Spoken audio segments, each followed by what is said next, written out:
Hi everyone, it's Carol here at Oakhouse Journals, and you will have seen me do a little bit of alteration to these last two prompts. I just didn't feel the background of this one was working well. I didn't like the transition from this page onto this one, and I wasn't too comfy with this background against this dusky pink paper. So as you saw, I went in and I added a little bit of embossed paper. I had a scrap in my scrap box, this piece, and then I suddenly realised that when I was playing around and auditioning my embossed papers that I had another piece. So I went in and I just tore a piece to go in the back here, which I think because of these yellowy tones, it works well having the dusky pink roses on this background, but it also blends in a little bit better to this, and I definitely like it down this corner here so that you just pick up the hint of pinks as well. So I think that works better. And then I had this scrap as well that was left over.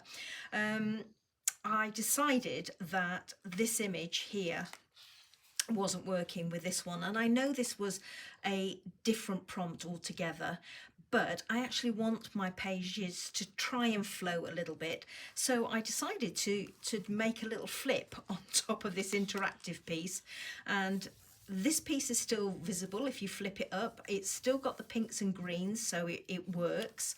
But I think it works a little bit better now that I've done this. I put a couple of washi stickers, circular ones on here, just to hold that flip down, only because I used some on this little label, and you saw me playing around with this label when I was playing around with this. I wasn't planning for it to go in there by any means, but I put this little piece of washi behind this interactive piece, and when I positioned it, because I'd forgotten about it and had to raise this up and effectively unglue this corner to get it in, I didn't position it quite right. So whilst it's there, you can hardly see it at all, and what I wanted it to do was give me some interest on this left hand side. So that didn't particularly work. So I just tried this little label in here and wanted to pick up the green, which is the right colour green, but also the line, and it's not perfect, but it's better than nothing. And I just thought I would have that peeping out there. And then the bottom bit of another label, which was exactly the same as this one. It wasn't this one, but exactly the same colour hue. I just put it in there and actually glued it in, so I can still make a little tag or something to go in there. So I think that those two pages flow a bit better. So I'm going to leave it there, walk away, finish faffing with these two.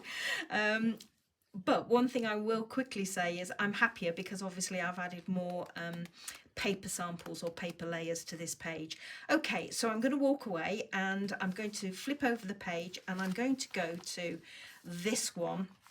Now this one was gratitude, and I have to say I haven't really come up with anything original at all for this page.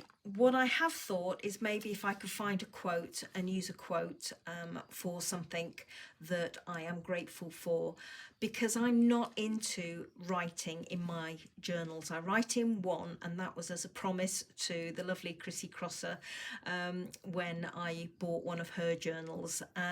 But that's the only journal I write in.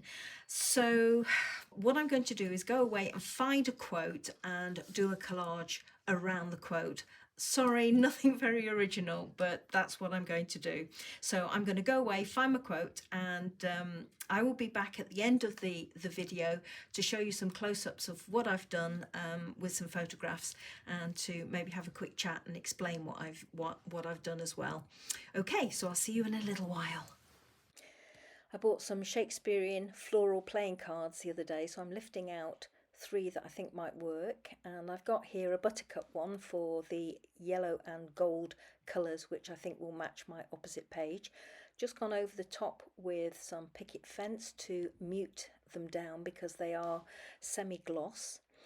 And whilst that's drying, I've got one of the labels that I used in my previous prompt, and I'm just cutting out the inside of the label so that I can use the border. My idea was that I would have my playing card half staggered inside and half outside of this frame, but you'll see in a moment that I don't actually go with that idea.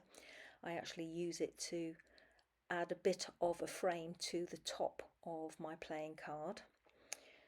And here I've got one of the glassine bags that are paint splattered, and I'm deciding that I want to use a little strip down that left hand edge just to mute the playing card suit and number.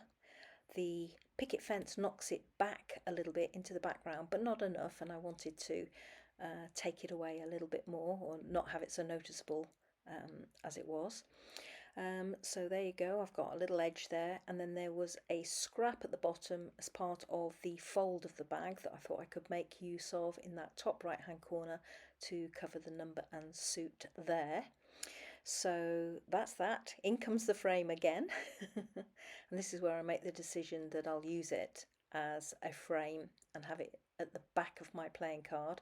So I'm just ripping away the portion I don't need. I'll use that other portion in a moment or two, and I'm just gluing it to the back, as you can see. So there we go.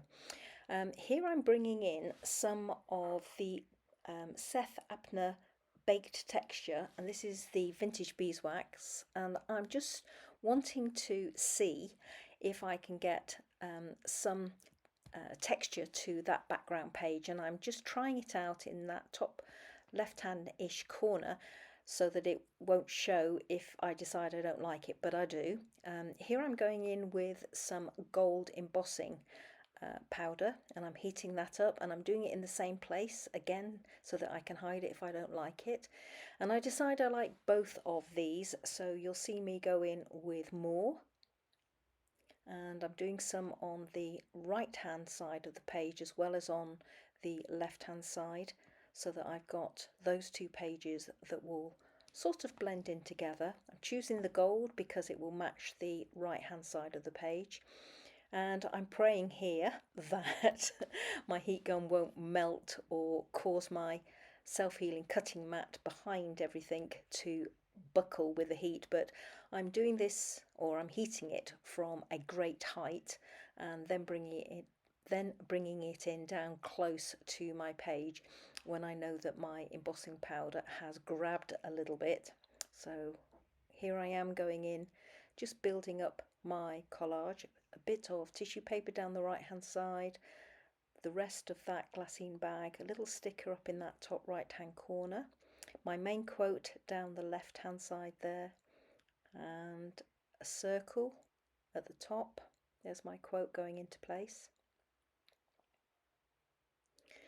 A little handwritten vintage scrap of paper that's at the bottom of the page there. I've not put it in place yet, but you'll see it goes in place in a moment or two.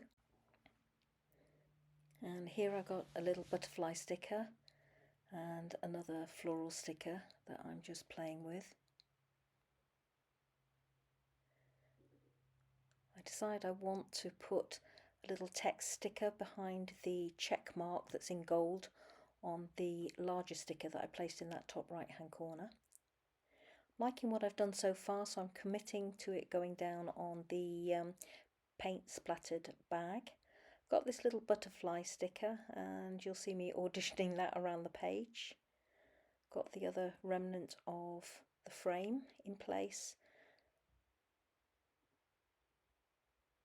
and this is an oval sticker again with some gold that I'm just auditioning. Decide I like that scrap of handwritten vintage paper, so that's going down there. This is a sticker, but it's of slightly darker colour and it's book text, so I like it, and I'm popping it down that right hand side just to give a change of colour and a little bit of interest.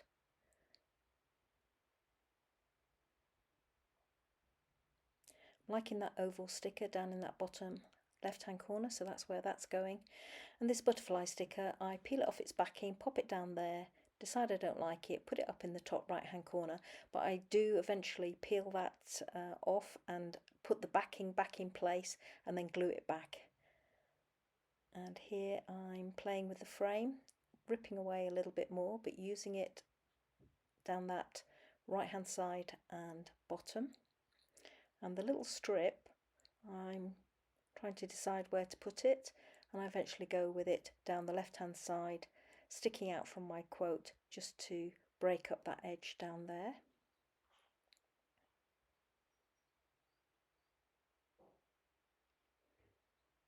And then that was the snippet that I took off that book text label, and I think it looks better just popping onto the page from the right hand side just to break up that line a little bit. So here I am peeling it off, decide I want it there, then I change my mind, raise it up a little bit to stagger it onto that label in the top right hand corner. This is a piece of stamped handmade paper, and I auditioned this around the page. I like it in that top corner, but I do have a look at it on the right hand side. Decide it's too big, so just ripping a portion away. There I am trying it down the right hand side, like it at the top, so that's where it's going to go. So a dab of glue along the bottom just to secure it in place. Here I am just gluing the whole collage to my page, just using a Pritt stick and carefully popping it down on the page towards the top left hand corner. And then I go in with some more of the gold embossing powder and just sprinkle it a little bit towards the bottom left hand corner, a few granules up the side and a little bit at the top, and the heat gun just to set it in place. So this is the finished page that I've done for the gratitude prompt, and it might not be readily apparent to you what I'm acknowledging here or being grateful for, so I thought I would do a little bit of an explanation.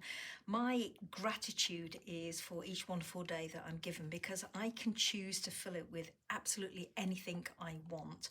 I can fill it with kindness, happiness, a smile, or even sympathy.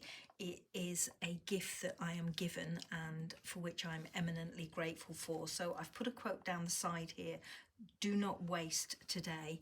And that was my reminder to fill each day with everything that's good and pleasurable even. So when I was thinking about how I would create this page and what I can choose to fill each day with, apart from the happiness and smiles and sympathy, etc., I thought about the pleasures that I'm granted that I can choose to use each day. So for example, if I choose to be creative, my crafting, my playing with colour, techniques to try gorgeous fabrics and threads and vintage papers. But over and above those, I have other pleasures, a passion for literature and books, not least music and theatre and films. And then there is the wonder and the beauty of nature. So all of those I'm so grateful for, and that's just naming a few. So I try to cover some of those on my gratitude page. So for nature, I've got my buttercup here, I've got my butterfly up there, I've got a hint of a sprig of a flower there, and a little bit of well, floral or foliage stamping up there. I've got my love of books, so I've got a little bit of book text there, and I've got my love of literature, and this is where my quote has come in on this playing card, because these are Shakespearean playing cards, and at the bottom here there is a quote from Love Labour's Lost, and it says, "And cuckoo buds of yellow hue do paint the meadows with delight." So those items were all the ones to pick up my nature theme and also my literature theme. There is my love of colour. So I've got in a little bit of these paint splattered paper bags, and I've also used gold here to try and blend into this page. I also used some of the vintage beeswax to see if I could enhance the colour on this page here. and to bring in a technique. So those are all the things that I wanted to try and capture on my gratitude page. So I hope you like it, and I hope you'll join me for the next video when I tackle the prompt on this page, which is details. And until then, happy crafting, keep smiling, and as always, a few pictures at the end for you. Bye bye now.